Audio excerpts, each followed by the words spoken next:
Hello everyone. आज दिन है 11 और हमारा सब्जेक्ट है भारतीय अर्थव्यवस्था। जैसा कि आपको पता है, ये हमारे 2000 एमसीक्यू की सीरीज है, जिसमें सब्जेक्टिव वाइज करंट अफेयर 2.5 साल का कवर किया जा रहा है। साथ ही साथ इसमें बेसिक का लिंक करके कवर किया जाता है। इसमें 20 मिनट में 20 एमसीक्यू होंगे जो आपको करना है ना।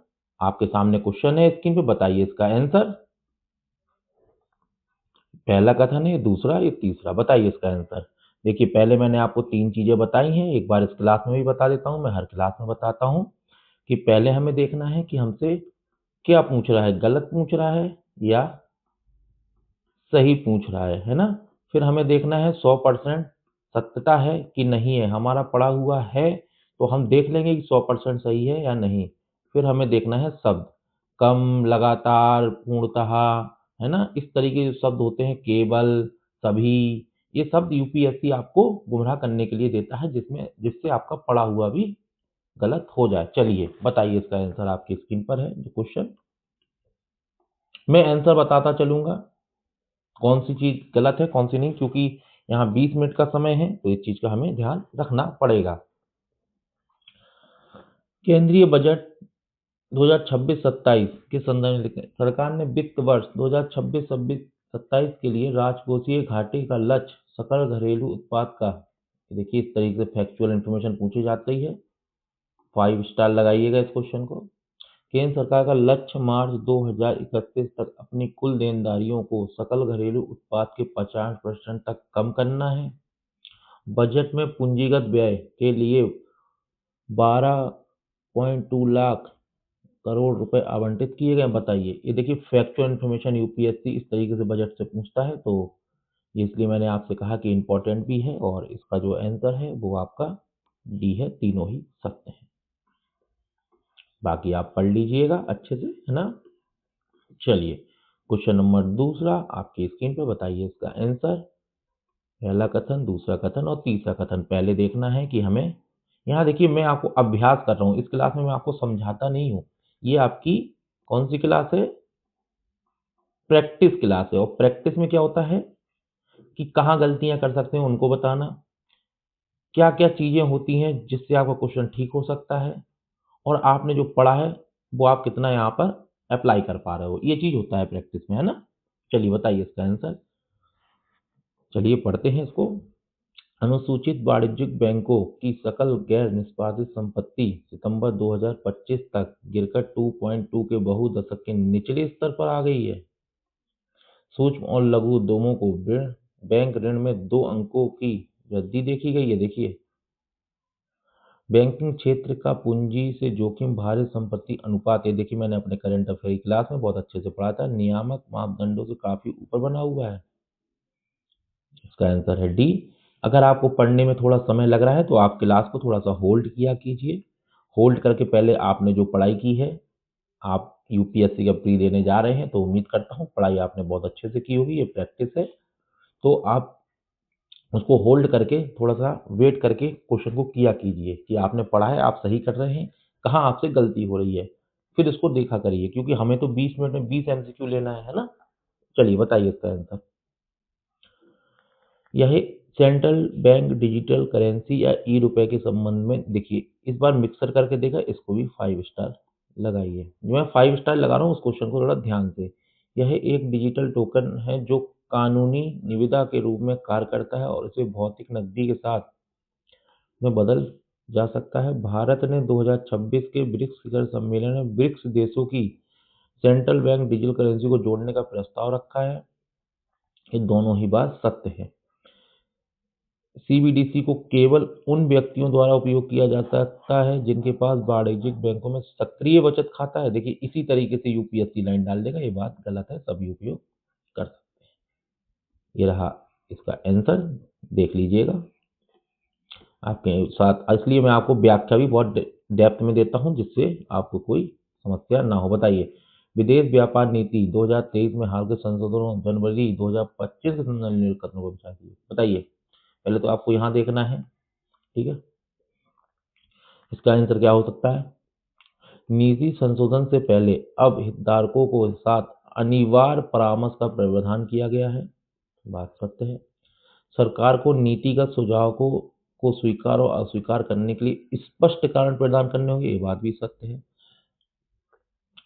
भारत ने कच्चे तेल की खरीद के कारण अमेरिका द्वारा लगाए गए अतिरिक्त शुल्कों के जवाब में गैर प्रतिशोधात्मक रुख अपनाया है।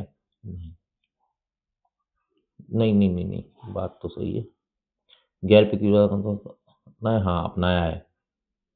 तो इसका आंसर है आपका डी।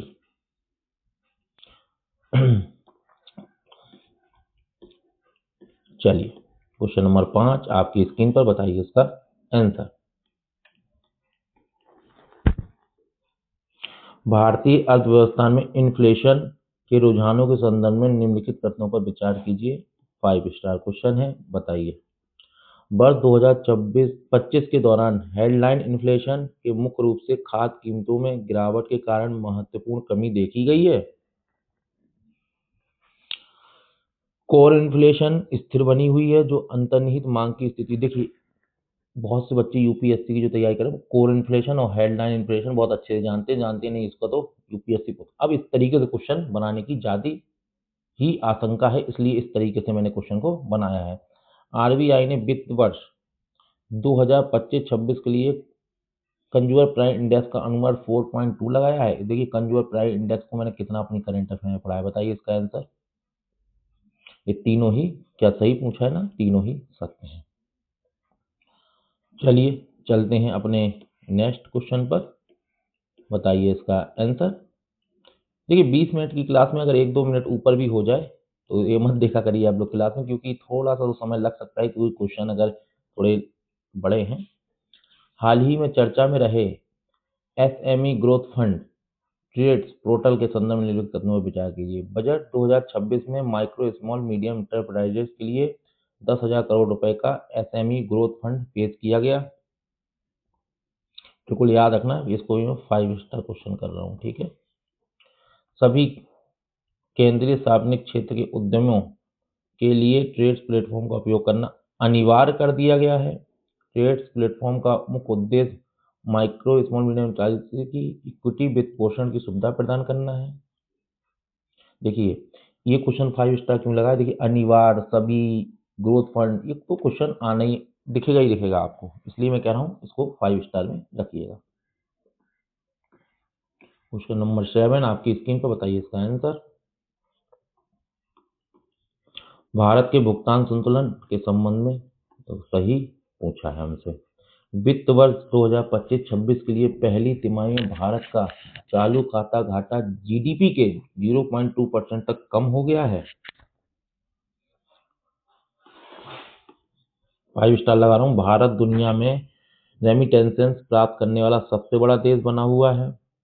सितंबर 2024 में भारत की विदेशी मुद्रा भंडार $700 बिलियन के ऐतिहासिक स्तर को पार कर गया। यहाँ 2024 की जगह 2026 का डाटा लिखा जा सकता है, ठीक है, इस चीज का याद रखिएगा। चलिए क्वेश्चन नंबर 8 आपकी स्क्रीन पर, बताइए इसका आंसर। विकसित भारत 2047 के विजन के तहत शुरू की गई निम्नलिखित योजनाओं को सम्मिलित कीजिए, कर दीजिए सम्मिलित। कौन से सही सम्मिलित हैं, बताइए। भारत विस्तार अभी मैंने अपने करंट अफेयर पर आया है। एआई एकीकृत कृषि प्रणाली, बात सत्य है। समर्थ भी मैंने अपने उसमें पढ़ाया है अपने करंट अफेयर में, ये बात भी सत्य है। ये मैंने ना पढ़ाया है और ये यहाँ पर है भी, बताइए इसका आंसर। अब देखिए किसी को लगेगा दिव्यांग लिखा है तो स्वास्थ्य जरूर होगा, ऐसा कुछ भी नहीं है, ये देख लीजिएगा आप आंसर में, ठीक है। क्वेश्चन नंबर 9 आपकी स्क्रीन पर, बताइए इसका आंसर। प्रत्यक्ष विदेशी निवेश के संदर्भ में निम्न कथनों पर विचार करें, कर दीजिए विचार आप जल्दी से। यहाँ देख लीजिए पहले जो मैं ट्रिक बताता हूँ। अब देखिए 100% में आप वित्त वर्ष 2025 से पहले 8 महीनों में सकल एफडीआई प्रवाह में पिछले वर्ष की तुलना में 18%। देखिए इस तरीके से क्वेश्चन बनते हैं यूपीएससी में, इसलिए कह रहा हूँ डाटा। भारत में एफडीआई का सबसे बड़ा स्रोत अब संयुक्त अमीरात बना हुआ है, नहीं। अब नहीं कर दिया तो यहाँ तो लो, आंसर मैंने दे ही दिया, क्योंकि दो जहाँ जहाँ काटूंगा पढ़ लेता हूँ। विनिर्माण क्षेत्र को बढ़ावा देने के लिए कई क्षेत्रों में 100% एफडी की अनुमति दी गई है। जी दी गई है। बाकी आप देख लीजिएगा, आपके यहाँ पर मैंने व्याख्या दे दी है। क्वेश्चन नंबर 10 आपकी स्क्रीन पर, मौद्रिक नीति समिति, ये आप काट दीजिए इस तरीके से। चलो बताओ, यहाँ पे 26 कर लीजिए, क्वेश्चन थोड़ा सा चेंज हो सकता है। चलो बताओ, आरबीआई ने इन्फ्लेशन को नियंत्रित करने के लिए अनुकूल रुख को बरकरार रखा है। रेपो दर में 50 आधार अंकों की कटौती की गई ताकि निवेश को प्रोत्साहित किया जा सके। नकद आरक्षित अनुपात में कमी करके बैंकिंग प्रणाली में तरलता बढ़ाई गई है। बताइए इसका आंसर। ये तो गलत है, हमसे सही पूछा है, ये लीजिए। चलिए क्वेश्चन नंबर 11 आपकी स्क्रीन पर, बताइए इसका आंसर।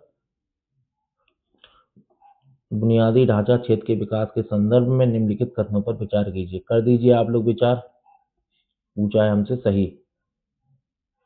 राष्ट्रीय राजमार्गों की लंबाई पिछले दशक में 60% की वृद्धि हुई है, बात सत्य है। सरकार ने बुनियादी ढांचे के जोखिम को कम करने के लिए infrastructure risk guarantee fund launch किया, ये बात भी सत्य है। बजट 2026 में 7 नए हाई स्पीड रेल कॉरिडोर की घोषणा की गई है, बिल्कुल ये बात भी सत्य है। और ये चीज बिल्कुल 7 तो बिल्कुल याद रखना, 5 स्टार, ठीक है। चलो, इसका कथन तीनों ही सत्य हैं। क्वेश्चन नंबर 12 आपकी स्क्रीन पे, बताइए इसका आंसर। कृषि और संबद्ध क्षेत्रों के बारे में निम्नलिखित कथनों पर विचार कीजिए। कर दीजिए आप लोग विचार। पशुपालन और मत्स्य पालन क्षेत्र पारंपरिक फसल कृषि की तुलना में तेजी से बढ़ रहे हैं, बात सत्य है। 2024-25 में खरीफ खाद्यान्न उत्पादन रिकॉर्ड स्तर पर पहुंचने का अनुमान है। भारत का 75% से अधिक शुद्ध बुआई क्षेत्र अब सुनिश्चित सिंचाई के अंतर्गत आता है, नहीं, ऐसा कुछ भी नहीं है। चलिए क्वेश्चन नंबर 13 आपकी स्क्रीन पर, बताइए इसका आंसर। रोजगार और कौशल पर बजट 2026 की प्रस्ताव क्या सही है? देखो सही देखा, अब देखना है 100% और शब्द। बताइए इसका आंसर। सरकार ने श्रम संहिताओं के कार्यान्वयन के से लगभग 77 लाख नौकरियां पैदा का अनुमान लगाया है। सी मार्ट का उद्देश्य महिला उद्यमियों को बाजार उपलब्ध कराना है। मनरेगा का नाम बदलकर बीबी ग्राम जी कर दिया गया, इसके आवंटन में वृद्धि दी गई है। हाँ, तीनों ही बात सत्य है। 5 स्टार क्वेश्चन। क्वेश्चन नंबर 14 आपकी स्क्रीन पर, बताइए इसका आंसर। उन्हीं बातों को रखना है हमें याद, पहले हमें यहाँ देखना है, फिर हमें 100% देखना है, फिर हमें शब्द देखना है। चलो बताओ, क्वेश्चन नंबर 14 आपकी स्क्रीन पर, यह वह स्थिति है जहां कच्चे माल का आयात क्या है, इन्वर्टेड ड्यूटी स्ट्रक्चर, आयात शुल्क तैयार माल की तुलना में अधिक होता है।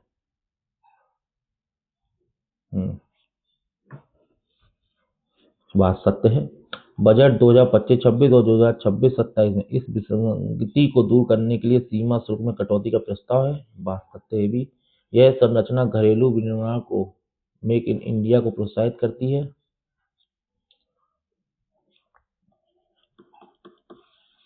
चलिए क्वेश्चन नंबर 15 आपकी स्क्रीन पर, बताइए इसका आंसर। भारत की राजकोषीय स्थिति के बारे में निम्नलिखित कथनों पर विचार कीजिए। कर दीजिए आप लोग विचार। मैं 5 स्टार लगा रहा हूं तो इसका मतलब बहुत ही इंपॉर्टेंट क्वेश्चन है। बताइए इसका आंसर। भारत का लक्ष्य 2026-27 में राजस्व घाटे को जीडीपी के 1.5 तक सीमित करना है, बात सत्य है। ब्याज भुगतान सरकार के कुल व्यय का लगभग 26% हिस्सा है, बात ये भी सत्य। देखिए जो इसमें फैक्ट होते हैं ना, उसको बिल्कुल, तभी मैंने 5 स्टार लगा दिया। फैक्ट आ गया, आपको एक चीज याद ही करना पड़ेगी और उसका कोई आप उपाय नहीं लगा सकते। प्रत्यक्ष करों की तुलना में अप्रत्यक्ष करों की उछाल अधिक रही है, बताइए। नहीं, 5 स्टार लगा दिया, इसलिए देख लीजिएगा। क्वेश्चन नंबर 16 आपकी स्क्रीन पर, बताइए इसका आंसर। डिजिटल इंडिया और इंटरनेट पहुंच के संदर्भ में निम्नलिखित कथनों पर विचार कीजिए। पहले देखना है हमसे क्या पूछा है। भारत में इंटरनेट कनेक्शन की संख्या 2025 तक 100 करोड़ के करीब पहुंच गई है। बताओ क्या कहें। सत्य है। भारत नेट परियोजना में 2.3 लाख से अधिक ग्राम पंचायतों को कवर किया। ये बात भी सत्य है। भारत अब दुनिया में पेटेंट फाइल कराने के मामले में चौथे स्थान पर है। ये मैंने बहुत अच्छे से करंट अफेयर में आपको पढ़ाया है, ना पता हो तो ये लो, याद रखना, आपको गलत कराया जा सकता है। क्वेश्चन नंबर 17 आपकी इसमें बताइए इसका आंसर। भारतीय ऊर्जा क्षेत्र के बारे में निम्नलिखित कथनों पर विचार कीजिए। कर दीजिए आप लोग विचार। कथन सही। भारत की कुल स्थापित बिजली क्षमता में नवीकरणीय ऊर्जा की हिस्सेदारी 47% तक पहुंच गई है। बात सत्य है। कार्बन कैप्चर और उपयोग की बजट 2026 में 20,000 करोड़ रुपए आवंटित किए गए। ये बात भी सत्य है, मैंने करंट अफेयर की क्लास में पढ़ाया भी है। परमाणु ऊर्जा परियोजना के लिए सीमा शुल्क छूट को 2035 तक बढ़ा दिया गया है। ये बात भी सत्य है, मैंने करंट अफेयर की क्लास में पढ़ाया है। चलिए क्वेश्चन नंबर 18 आपकी स्क्रीन पर बताइए इसका आंसर। निम्नलिखित को उनके मुख्यालय के साथ सम्मिलित कर दीजिए। इतनी बार मैंने अच्छे से बहुत आपको पढ़ाया है, कर दीजिए। सही सम्मिलित करना है। गिफ्ट सिटी का है भारत का पहला अंतरराष्ट्रीय वित्तीय सेवा केंद्र। बात सत्य है। ना फिर बुनियादी ढांचा वित्त पोषण के लिए नया बैंक। हाँ, ये बात भी सत्य है। और एनआईएफ केवल सरकारी परियोजनाओं में निवेश करने वाला फंड नहीं, ये बात गलत है। ये रहा इसका आंसर, देख लीजिएगा आप अच्छे से, है ना। क्वेश्चन नंबर 19 आपकी स्क्रीन पर बताइए इसका आंसर। सिटी इकोनॉमिकल रीजन्स पहल बताइए। सही बताना है। 5 स्टार बताइए इसका आंसर। इसका लक्ष्य चुनिंदा शहरों को आर्थिक विकास के इंजन के रूप में विकसित करना है। बात सत्य है। प्रत्येक क्षेत्र को 5 वर्षों में 5,000 करोड़ रुपए की सहायता प्रदान की जाए। सॉरी, बात सत्य है। यह पहल केवल तटीय शहरों के लिए सीमित है। नहीं, ये बात गलत है। 20 का आंसर है, देखिए आप। क्वेश्चन नंबर 20 आपकी स्क्रीन पर बताइए इसका आंसर। विकसित भारत के लिए 2026-27 के बजट में किस क्षेत्र पर सर्वाधिक राजस्व खर्च होने का अनुमान है। ब्याज भुगतान। ठीक है, तो आपने देखा होगा कि अर्थव्यवस्था के प्रश्नों का क्या स्तर है। इसी तरीके से यूपीएससी आप जो इतने कॉन्सेप्ट पढ़ के जाते हैं, कॉन्सेप्ट से तो 1-2 क्वेश्चन बना देगा, पर इस तरीके से आपको कुछ इकोनॉमी में फैक्ट डालते हैं। बजट से ज़्यादातर क्वेश्चन बनते हैं, आर्थिक सर्वेक्षण से बनते हैं, और मैं आपको बराबर कराता आया हूँ। बजट की भी क्लास आप देख लीजिएगा। तो बजट मैंने पूरा एमसीक्यू 40 एमसीक्यू के माध्यम से कवर किया था। देखिए, प्री परीक्षा में अर्थव्यवस्था से 22 क्वेश्चन आते हैं। 22 से मैं कहूँगा 25, इतना बड़ा वेटेज ये रखती है। तो इसको अच्छे से आप पढ़िए, और मैं इकोनॉमी अपनी क्लास में पढ़ाऊंगा, आप वहाँ पे भी पढ़ सकते हैं। पर अभी तो प्री पास में है, तो मैं तो ये कहूँगा इस टेस्ट सीरीज के माध्यम से कई बार रिवीजन कर लें, आपका काम आसान हो जाएगा। चलिए आज की क्लास यहीं ओवर करते हैं। क्लास अच्छी लगी तो लाइक करें, कमेंट करें, और अधिक से अधिक इस क्लास को शेयर करें।